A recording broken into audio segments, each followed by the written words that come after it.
শুক্রবার বাংলাদেশে ৫.৭ মাত্রার প্রাণঘাতী ভূমিকম্পের রেশ কাটতে না কাটতেই শনিবার রাজধানী ও আশপাশের এলাকায় মাত্র ৮ ঘন্টার ব্যবধানে আরও ৩টি মৃদু ভূমিকম্প অনুভূত হয়েছে।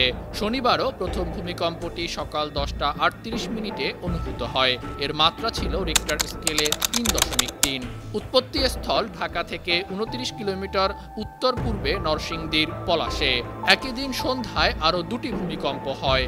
সন্ধ্যা ৬টা ৬ মিনিটে ৩.৭ মাত্রার, তার ১ সেকেন্ড পর ৪.৩ মাত্রার ভূমিকম্প অনুভূত হয়। শুধু বাংলাদেশ নয়, গেল ২৪ ঘন্টায় বিশ্বের বিভিন্ন প্রান্তে ৯১ বার ভূমিকম্প রেকর্ড করা হয়েছে। এই তথ্য জানিয়েছে ভূমিকম্প পর্যবেক্ষণকারী ওয়েবসাইট earthquaketracker.com।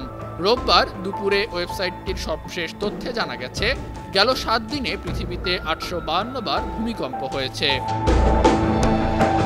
বিশেষজ্ঞরা বলছেন, ঘন ঘন ভূমিকম্প ভালো লক্ষণ নয়। বাংলাদেশ প্রকৌশল বিশ্ববিদ্যালয়ের অধ্যাপক ডাক্তার মেহেদী আহমেদ আনসারী গণমাধ্যমকে জানিয়েছেন, বাংলাদেশ অনেক আগে থেকেই ভূমিকম্পের ঝুঁকিতে রয়েছে। ভূমিকম্পের ঝুঁকি বিবেচনায় বাংলাদেশকে মোট ৩টি জোনে ভাগ করা হয়েছে। এর মধ্যে উচ্চ ঝুঁকির আওতাভুক্ত অঞ্চলকে জোন ১, মাঝারি ঝুঁকিপূর্ণ এলাকা জোন ২ এবং নিম্ন ঝুঁকিপ্রবণ এলাকাকে জোন ৩ হিসাবে চিহ্নিত করা হয়েছে। এক মানচিত্রে আবহাওয়া অধিদপ্তর দেশের ভূমিকম্প ঝুঁকিপ্রবণ এলাকা চিহ্নিত করেছে। বিশেষজ্ঞরা বলছেন, ঘন ঘন ভূমিকম্পের ঘটনা বড় ধরনের ভূকম্পনের পূর্বাভাস হতে পারে। মানারাত ইন্টারন্যাশনাল ইউনিভার্সিটির ভূতত্ত্ব বিশেষজ্ঞ অধ্যাপক মোহাম্মদ আব্দুর রব বলেছেন, বাংলাদেশ ৮ মাত্রার ভূমিকম্পের ঝুঁকিতে আছে।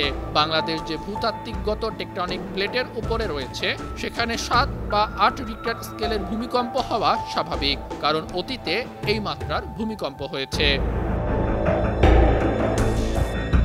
News desk, Bangla TV.